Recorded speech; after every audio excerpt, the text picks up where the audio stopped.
This ninth summit of the Americas coincides with my 50th birthday and my 19th year as the Prime Minister of the Commonwealth of Dominica. Every birthday is a time for reflection, for celebration, and for planning the future. I am, as a result, emboldened to use this occasion for three broad political purposes. First, to make a personal appeal for the invitation, attendance, and full participation in this summit of the leaders of every country in our region, without exception, whether in person or virtually. Second, as a regional leader, I urge that we truly assess the role and value of this summit in addressing the serious challenges faced by the countries and peoples of the Americas. Third, I ask that we acknowledge that my first two asks are essential for this gathering to be a serious, transformational decision-making one, which prioritizes the common purpose of the development of our region and the promotion of the dignity of our citizens. These are my reasons for attending. The Summit of the Americas substantially informs the mandate of the Organization of American States. The OAS's charter promotes engagement and acknowledges the right of member countries to choose their mode of organization, as well as their political, economic, and social system, without intervention or interference. This language embeds in the charter and the organization respect for sovereignty and strategic cooperation among the countries of the region. The work and outcome of the summit are as jeopardized and impoverished by exclusions as they are by boycotts. The boundaries of politics and geography are artificial because they are highly pervious to disease, to poverty, to the movement of people and goods. True multilateralism shelters and includes everyone, gives a voice to all, and shows respect to all.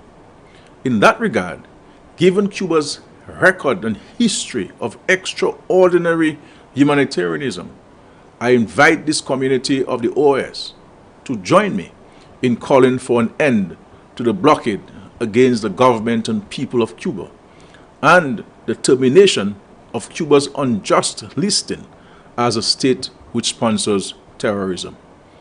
We in the Americas share a neighborhood. The frontier of one country is the backyard of another. It is farcical to expect that a problem which starts in my backyard and ends up in your front yard, or vice versa, can possibly be resolved without common dialogue, buy-in, political will, cooperation, agreed action, and joint implementation. As regional leaders, we must promote inclusion, justice, common purpose, peace, and prosperity in our front and backyards. We must do this through genuine regional dialogue and cooperative action. The outcomes of our dialogue can only be meaningful and implementable when decisions are made together, with all sitting at the same table and being heard, with all agreeing on the way forward, with all being included. Engagement and dialogue are at the core of the democratic process. We cannot laud the merits of democracy and then refuse to listen to the voices of those with whom we do not agree. No country in this community of sovereign states of the Americas is perfect. Our experiments and experiences in governance, democracy, justice, and equity continue to evolve in order to satisfy the legitimate needs and aspirations of our populations and to demonstrate the paramountcy of our peoples. Even with our imperfections, however, the intent and spirit of the Charter and of multilateralism demand that we talk together, share ideas, compare examples of best practices, and identify a way forward. Let us listen to each other so that we may reach understanding And by understanding, find tolerance. And by becoming tolerant, we will cooperate. And by cooperating, we may together arrive at the required solutions to our shared and common challenges and attain our shared and common goals and aspirations. This Summit of the Americas is being convened at a difficult time regionally and globally. The World Bank classifies the Americas as the world's second most disaster-prone region. Climate change and environmental degradation are now major drivers of poverty, migration, and refugeeism. Our countries battle against a global pandemic, which threatens to overwhelm our healthcare systems and has resulted in social and economic reversals, as well as damaged our tourism products and revenues. The Russia-Ukraine conflict has further disrupted global supply chains, exacerbated food shortages, and increased the inflation caused initially by COVID-19. The issues which we will discuss exist in a bubbling regional cauldron of social, economic, and environmental challenges. Constrained fiscal space, restricted development capital and spending, rising inflation, increasing unemployment, shrinking official developmental assistance and foreign direct investment, high levels of crime and gun violence, the widening digital divide and inequalities, growing insecurity, and the increasing incidence and multiple costs of chronic non-communicable diseases. Against this background, regional leaders are challenged to quell national fears, offer confidence in the face of uncertainty, create policy solutions, and build trust.